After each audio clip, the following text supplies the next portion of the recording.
Tattoo ആർട്ടിസ്റ്റുകളെ എല്ലാവന്മാരുടെ അടുത്തും കാണുമല്ലോ ഇതേപോലത്തെ ഏതെങ്കിലും ഒരു machine, wireless pen tattoo machines. ഇവന്മാരെ നമ്മൾ മേടിച്ചപ്പോഴുള്ള ഗുണം ഇപ്പം ഉണ്ടാ, 2-3 മാസം കഴിഞ്ഞപ്പോൾ കിട്ടണ്ട ഇല്ലല്ല.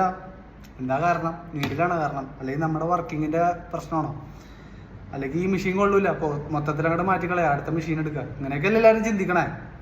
സംഭവം എന്താണെന്ന് വെച്ചാൽ മെഷീൻ ഒരു കുഴപ്പമില്ല, നമുക്ക് മെഷീനിലേക്ക് പ്രോപ്പറായിട്ടുള്ള കറണ്ട് കിട്ടാത്തതിൻ്റെ പ്രശ്നമാണ്, വോൾട്ടേജ്. അപ്പോൾ എന്താണെന്ന് വെച്ചാൽ എല്ലാ മെഷീനും ഉണ്ടാകുന്നറിയില്ല, നമുക്ക് ഈ RC കേബിൾ കണക്ട് ചെയ്ത് യൂസ് ചെയ്യാൻ പറ്റുന്ന ഒരു ഓപ്ഷനും കൂടി മിക്ക മെഷീനും വരുന്നുണ്ട്. പക്ഷെ ഇതുപോലെയുള്ള മെഷീൻസിന് വരുന്നില്ല. ഇതിനൊക്കെ എന്തെങ്കിലും തോന്നിക്കാനടുത്ത് മാറ്റി വെക്കുക എന്നല്ലാണ്ട് വേറെ വഴിയില്ല. അപ്പം എന്താ സംഭവം എന്ന് വെച്ചിട്ടുണ്ടെങ്കിൽ ബാറ്ററി, വയർലെസ് മെഷീൻസ് ബാറ്ററി ഉപയോഗിച്ച് യൂസ് ചെയ്യണത് കൊണ്ടിട്ട് സ്റ്റാർട്ടിങ് മാത്രം നമുക്ക് വേണ്ട പെർഫോമൻസ് കിട്ടുള്ളൂ. കുറച്ചാൾ യൂസ് ചെയ്ത് ചെയ്യാൻ നേരത്ത് നമുക്ക് ആ ഒരു വോൾട്ടേജ് ഈ മെഷീൻ്റെ അതിരിക്കുന്ന മോട്ടറിന് കൊടുക്കാത്തത് കൊണ്ടിട്ടാണ് നമുക്കൊരു പ്രശ്നം വരുന്നത്. ലൈൻ ചെയ്യുമ്പോഴൊക്കെ ആദ്യമൊക്കെ അടിപൊളിയായിരുന്നു, ഇപ്പോൾ ഒരു രക്ഷയില്ല.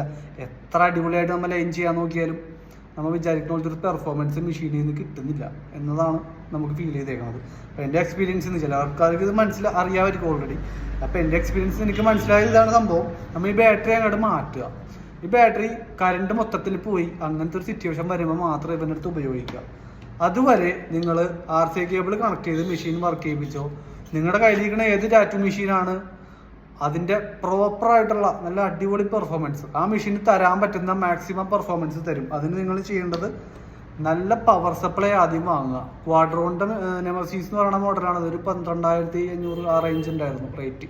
ഇത് ആറ്റം MX, ഇതും ആ ഒരു റേഞ്ചൊക്കെ തന്നെയാണ് പ്രൈസ് വരുന്നത്. നല്ല ബ്രാൻഡുകളാണ്, ഇതിൻ്റെ വർഷങ്ങളോളം ഞാൻ യൂസ് ചെയ്യണ സാധനങ്ങളാണ്. അപ്പം ഇതേപോലെയുള്ള നല്ല പവർ സപ്ലൈ വാങ്ങിയിട്ട് RC കേബിൾ വഴി നിങ്ങളുടെ മെഷീൻ നിങ്ങൾ വർക്ക് ചെയ്യിപ്പിച്ച് നോക്കിക്കോ. കിടിലൻ പെർഫോമൻസ് തരും. ഒന്നും പറയാനുള്ള സെറ്റ് ചെയ്തോ.